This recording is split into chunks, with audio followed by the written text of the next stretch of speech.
Hi friends, എല്ലാ പ്രിയ കൂട്ടുകാർക്കും പുതിയൊരു വീഡിയോയിലേക്ക് സ്വാഗതം. ഇന്ന് നമ്മൾ നോക്കാൻ പോകുന്നത് ഏറ്റവും വെൽത്തിയസ്റ്റ് ക്രിക്കറ്റ് ടീം ഏത് കൺട്രിയുടേതാണ് എന്നുള്ളതാണ്. ടോപ്പ് 10-ൽ 10-ാം സ്ഥാനത്ത് ന്യൂസിലൻഡാണ്. $9 മില്യൺ ന്യൂസിലൻഡ് ടീമിൻ്റെ നെറ്റ് വർത്ത്, അതായത് ഏകദേശം 77 കോടി. 9-ാം സ്ഥാനത്ത് വെസ്റ്റ് ഇൻഡീസാണ്. വെസ്റ്റ് ഇൻഡീസിൻ്റെ നെറ്റ് വർത്ത് എന്ന് പറയുന്നത് 128 കോടി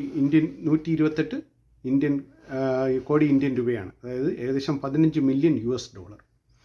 8-ാം സ്ഥാനത്ത് ശ്രീലങ്കയാണ്.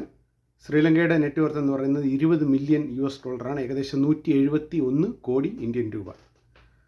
7-ാം സ്ഥാനത്ത് സിംബാബ്വേയാണ്. സിംബാബ്വേയുടെ നെറ്റ് വർത്ത് $38 മില്യൺ, അഥവാ 326 കോടി ഇന്ത്യൻ രൂപ. 6-ാം സ്ഥാനത്ത് സൗത്ത് ആഫ്രിക്കയാണ്. സൗത്ത് ആഫ്രിക്കയുടെ നെറ്റ് വർത്ത് എന്ന് പറയുന്നത് $47 മില്യൺ, അഥവാ 403 കോടി രൂപ. 5-ാം സ്ഥാനത്ത് ബംഗ്ലാദേശാണ്. ബംഗ്ലാദേശിൻ്റെ നെറ്റ് വർത്ത് എന്ന് പറയുന്നത് $51 മില്യനാണ്, $51 മില്യൺ, അഥവാ 438 കോടി ഇന്ത്യൻ രൂപ. 4-ാം സ്ഥാനത്ത് പാകിസ്ഥാനാണ്. പാകിസ്ഥാൻ്റെ നെറ്റ് വർത്ത് എന്ന് പറയുന്നത് $55 മില്യൺ, അഥവാ 472 കോടി രൂപ. ഇംഗ്ലണ്ടാണ് 3-ാം സ്ഥാനത്ത്. ഇംഗ്ലണ്ടിൻ്റെ നെറ്റ് വർത്ത് $59 മില്യൺ, അഥവാ 507 കോടി ഇന്ത്യൻ രൂപ. 2-ാം സ്ഥാനത്ത് ക്രിക്കറ്റ് ഓസ്ട്രേലിയയാണ്.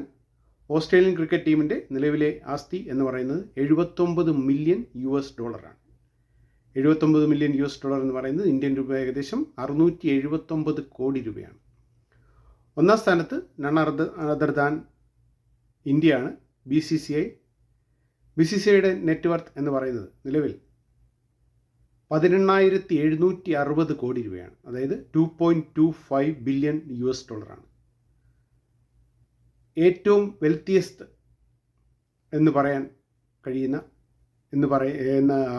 റെക്കോർഡുള്ള ഇന്ത്യ, അതായത് 2-ാം സ്ഥാനത്തുള്ള 679 കോടി ആസ്തിയുള്ള ഓസ്ട്രേലിയൻ ക്രിക്കറ്റ് ടീമിനേക്കാളും 18,760 കോടി, അതായത് ഏകദേശം 18,100 കോടിയോളം അധികമാണ് 1-ാം സ്ഥാനത്തുള്ള ഇന്ത്യയുടെ ആസ്തി എന്ന് പറയുന്നത്. ഇന്ത്യയുടെ മെയിൻ വരുമാനം BCCI, പിന്നെ സ്പോൺസർഷിപ്പുകൾ, സംപ്രേഷണാവകാശങ്ങൾ, ഇവയൊക്കെയാണ്.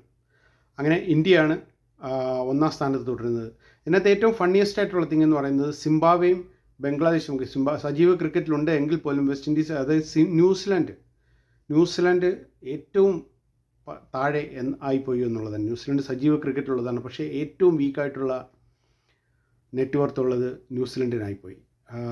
വെറും 9 മില്യൺ, അതായത് 77 കോടി രൂപ മാത്രമാണ് ന്യൂസിലൻഡ് കയ്യിലുള്ളത്. Okay friends, by.